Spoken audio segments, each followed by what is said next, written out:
In the sport of kendo, competitors attempt to strike each other using a bamboo sword known as a shinai.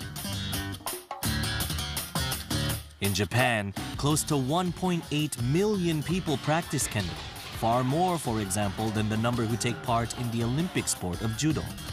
Kendo is truly Japan's most widely practiced martial art. In kendo, attacks happen very fast. Top practitioners can strike in just half a second. And some exceptional swordsmen take a mere tenth of a second to attack. A fast strike, however, is not necessarily enough to win a match. That's because in kendo, there's a special system of scoring referred to as ippon. Ippon refers to a point recorded for a successful attack and is only awarded when certain specific conditions are met. Firstly, the strike must be to one of the designated zones. These areas are specifically defined, and strikes elsewhere don't count. The only valid strike zones are the mask, the breastplate, the wrist guard, and the throat guard. As each swordsman attempts to gain the upper hand, they are constantly looking to strike one of these 4 areas. In some cases, however, even if the sword, or shinai, lands in the correct area, an ippon may not be recorded. That's because valid attacks require the use of a specific part of the shinai. All attacks must be landed using this area within 25 centimeters or so of the tip of the shinai. Kendo expert Alex Bennett is here to explain the reasons behind these rules. If you can imagine a baseball bat, it's like the sweet spot. Oh, okay. So if you hit up here, that's too deep. So we struck the target with the correct part of the shinai with the angle of the blade. Correct, right? Oh, there's an angle? Yep, this is the back of the blade. If you can imagine this is the back, if I was to strike like this, that's like hitting with the side of the blades. The tsuru, or bowstring, which runs down from the tip of the shinai, has to always be kept on top. As a swordsman strikes, they must shout out the name of the zone they are hitting. Correct posture is also essential.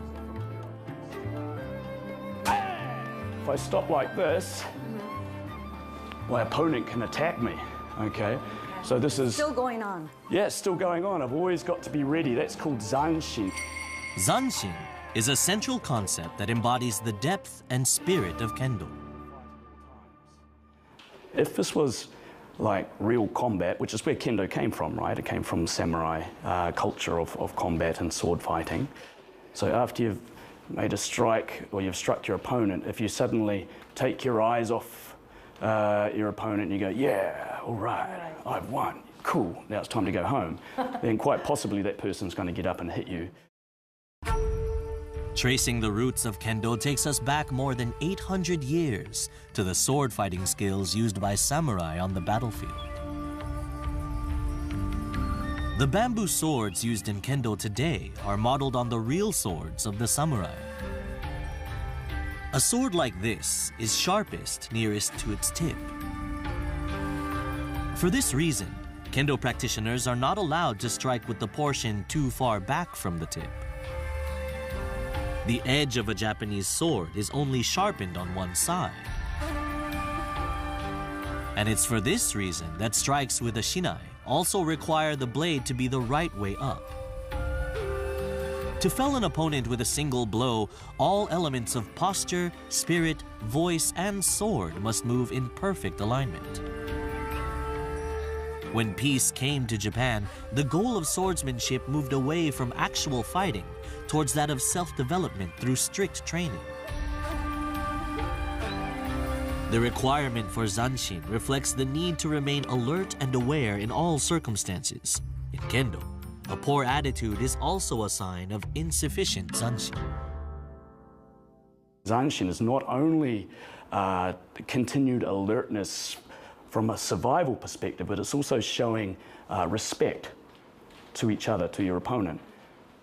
Baseball, like you hit a home run, goes through the air and you go, yeah, right. Okay, because you won the match. So that's normal in most sports, but in Kendo, if you do that, it's considered to be, one, you're forgetting Kendo's roots, you're forgetting its traditions, and you're also forgetting the importance of the person that is standing in front of you that enables you to do Kendo. And so it's considered to be very rude. There are even examples of an ippon being disqualified because the attacker didn't show the appropriate manners. At this tournament, the competitor on the left scores an ippon. Pleased with his score, he allows himself a brief clenched fist. This was deemed to be disrespectful to his opponent, and the decision was reversed. This is a clear example of a lack of zanshin. So matches where you win and sometimes you lose, they're not the ultimate objective. They're part of the journey. And so from the results of what happens in the matches, you learn things about yourself which you can take to the next level of your study. So to get all emotional about little things and matches, whether you win or lose, is also quite embarrassing. The most important aspect of Kendo is internal growth as a person. It's not the strength to fell an opponent that's most valued, but rather the strength needed as a human being.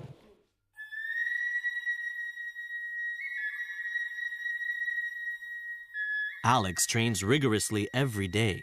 We asked him to show us a powerful, well-executed ippon. Yeah!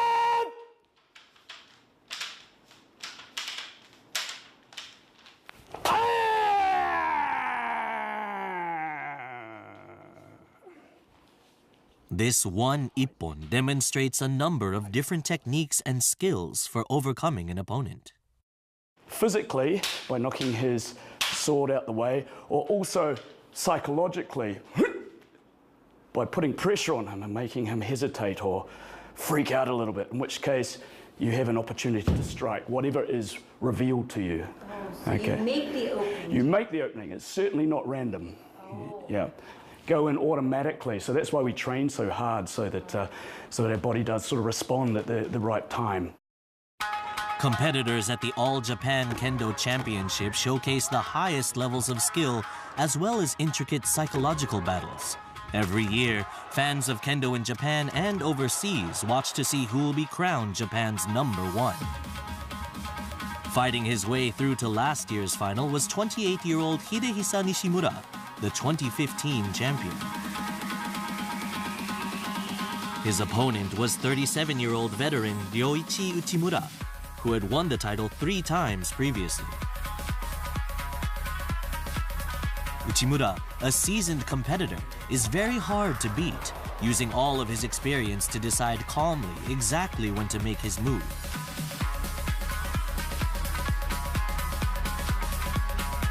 His favorite attack is to strike the kote. Uchimura tends to quickly close in on his opponent with a precision strike to the wrist. Of the 8 ippon he's scored in the tournament so far, 5 have been kote strikes. Nishimura too favors attacking the kote. In his case, it's his speed at judging the timing of an opponent's attack that allows him to find an opening. Of the 6 ippon he's scored in the tournament so far, 5 have been from strikes to the wrist.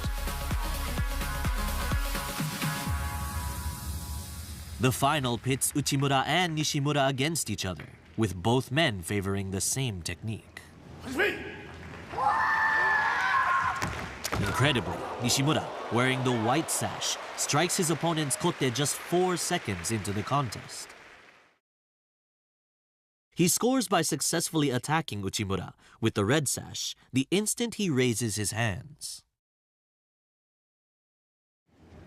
Uchimura then tries to close the gap between the two men, but Nishimura keeps his distance, quashing any opportunity for attack.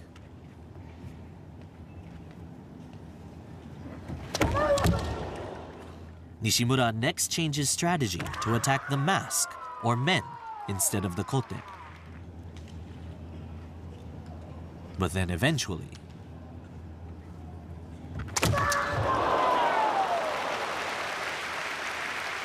he returns to his favorite technique, striking the kote once again.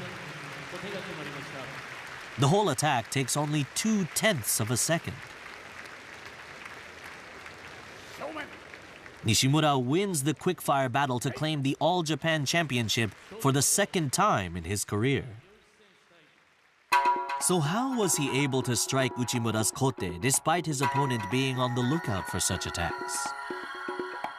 There are some specific reasons why. Nishimura, as a competitor, has a very strong man strike. And so his competitors probably have a sort of the impression that he's going to strike their man, and they're quite guarded. And so that's the moment where he strikes their kote. Nishimura wins a lot of his bouts by striking the kote, but he's also known for his skilled men attacks. Despite only one of them leading to ippon, he launched many men attacks throughout the tournament. Uchimura was of course keenly aware of this. In the final, Nishimura takes advantage of Uchimura's wariness of his men strikes and acts as if that's how he intends to attack. When Uchimura responds to what he thinks is an incoming men attack by raising his arms, Nishimura calmly goes in for the kill, striking the kote. The final is an intense psychological battle of thrust and parry. Let's take a look at what Nishimura does to confuse his opponent. Here, he's actually encouraging Uchimura to attack.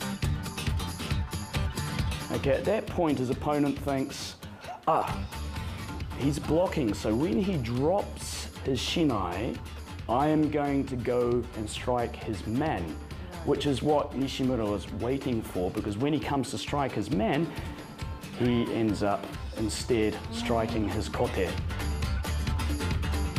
Now let's take a look at the second championship-winning strike. Here, Nishimura succeeds by varying his attacking rhythm. Between that interval where his opponent is thinking, now is my chance, he grabs it. So he ups the speed, he ups the tempo just as the opponent is about to change his tempo, nipping his opponent's technique in the bud and grabbing it for himself. So it's something like this. It's not exactly the same, but a similar sort of thing. We were looking at the rhythm and opportunities.